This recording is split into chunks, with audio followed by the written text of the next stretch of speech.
Hello folks, Typhon Carter here, and I bring to you DPP Revival Ubers Open.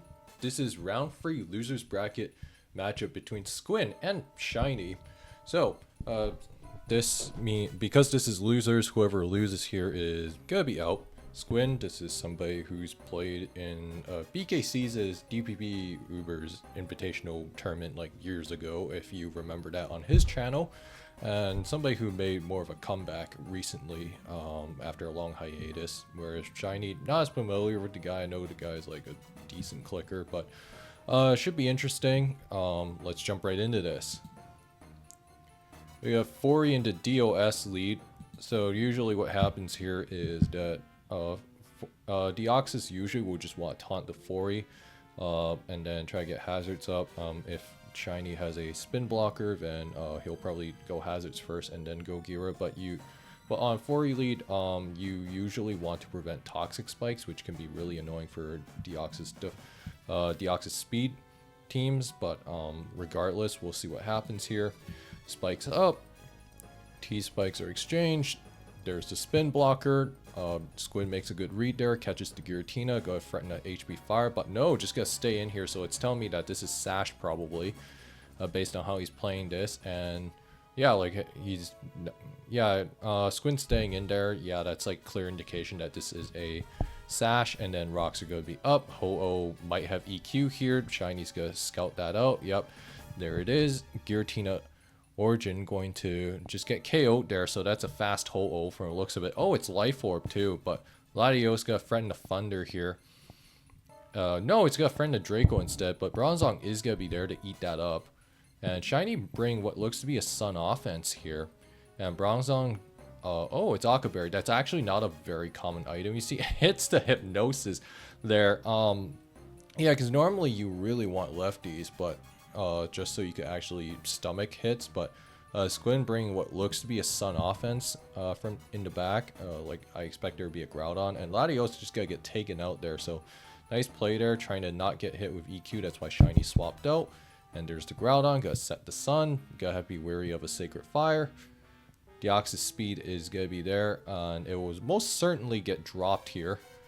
No, just gonna get dropped there by Brave Bird as a mid ground. I think was just probably afraid of, you know, getting hit of Heatran coming in. But Garchomp, no Fire Fang, it is chilling. And then Fori's going to just get KO'd there. It's done its job. And Squinn having a heavy advantage here, and Latios looks extremely threatening. Yeah, Heatran isn't gonna take this particularly well. Like, there's only so many times this thing can come in, and it's just a couple Dracos away. Yep, there's the Groudon. As for our last tier, I expect there to probably be another dragon. Maybe a Ray could be plausible here. I don't know for sure, but Garchomp getting worn down by T-Spikes here. That's just going to make Groudon's job easier. Oh, it's a Scarf. Garchomp's going to go down. And even... Oh, okay, yeah, Squinn saying that he made a misclick there. And, oh, Shiny with his own Groudon there. So, this might be a speed tie. But it gotta get red there, so Shiny making some nice plays there to kind of claw his way back into the game. But it's a Life Orb, which is going to be a problem. And Mewtwo, I mean, Heatran's gonna temporarily switch in, but it most likely has Aura Sphere.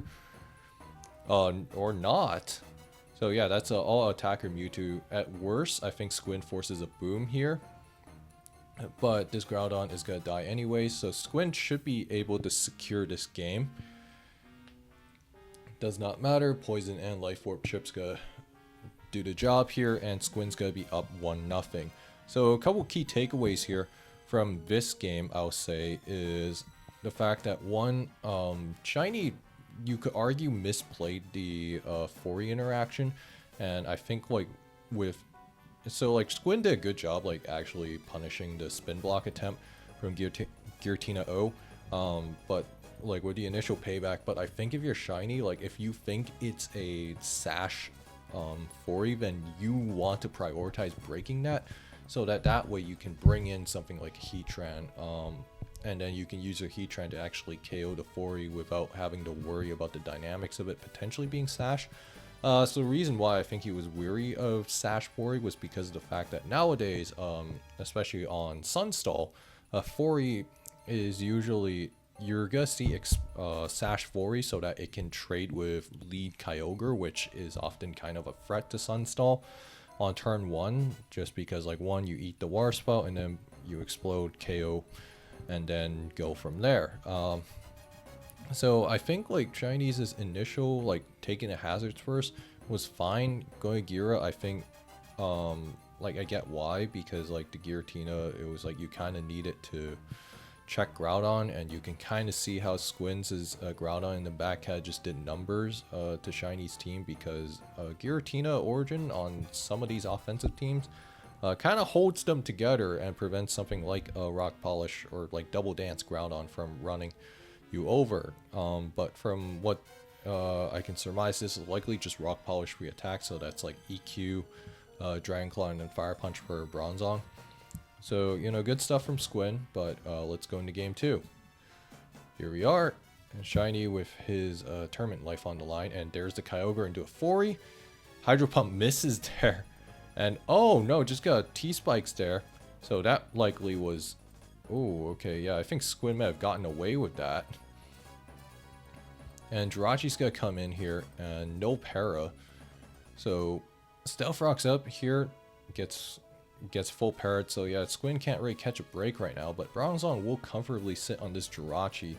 Since most Jirachis are kind of stuck to, you know, Ice Punch, it's really just strapped for moves in general. Giratina's gonna come in on this Bronzong as rocks are gonna go up, gonna try to beat it down with Thunder, but it's gonna take 35% from Payback, and Bronzong probably more than content to just beat this thing down, but oh, just gotta get credit there, so Shiny getting some bad luck in exchange, but Kyogre will threaten a possible KO.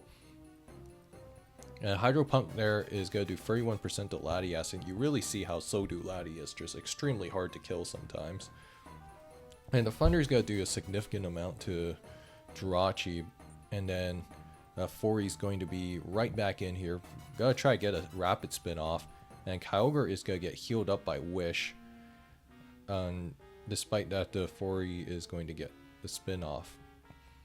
And Dialga is going to be the Kyogre answer. And oh, okay, that's a Spadef or a slightly offensive Dialga, I'm not sure. Like, it's probably got some HP investment. Oh, it is probably Rest Bulk Up. And you know, looking at this, you know, 15 turns in, I think this Fori was almost certainly Sash, like just based on the fact that Squinn was more than comfortable letting, you know, T-Spikes be set on the field, and then the fact that he had a Latias in the back, which tells me that, hey, look, my team is more than okay handling lead Kyogre. And then on this team, I would expect there to be a Groudon, because again, usually if you see 4, you're gonna see a Groudon in the back, and then it's probably like Healing Wish Latias too, if it's like a more offensive Groudon. And just go Rapid Spin here, and the Jirachi not really able to do a whole lot to this Fortress. And oh, it is Kyogre, so I am clearly lying, it seems. And Kyogre's just gonna eat this T-Wave, so maybe it is, you know, Calm Mind Rest Talk. So it's like maybe Mono Kyogre, but we don't know for sure. And Palkia again with Kyogre makes sense, because if you look at Chinese team, it is a little bit soft into opposing Kyogre.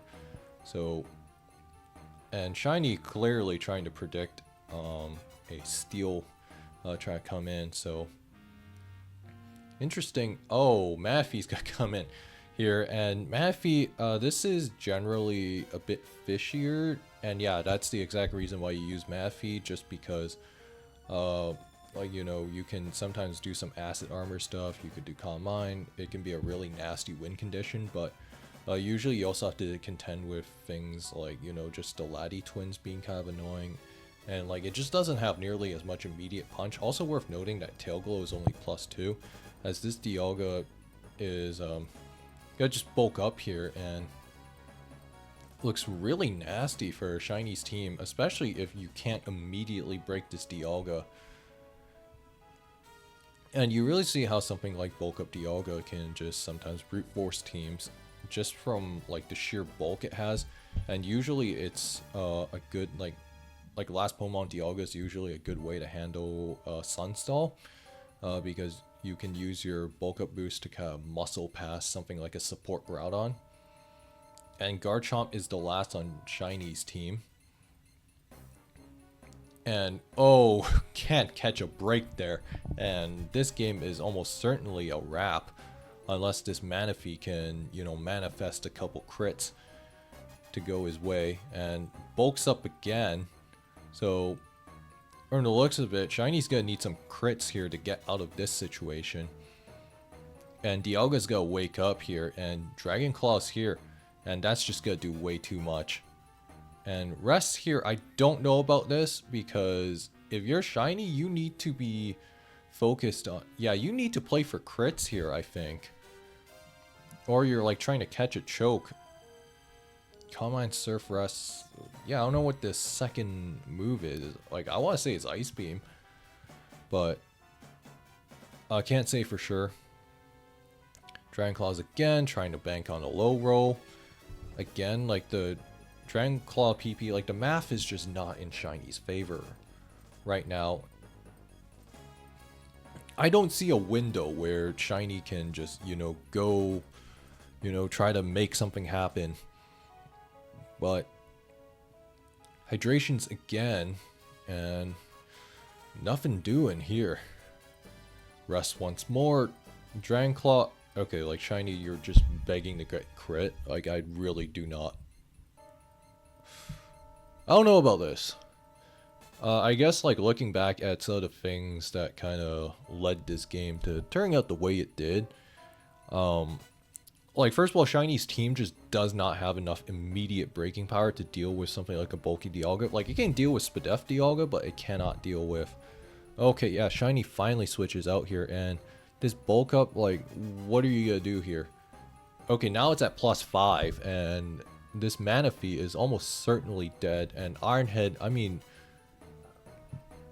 Okay, Shiny, I would just click X at this point. I don't know... Like, yeah, you get hype...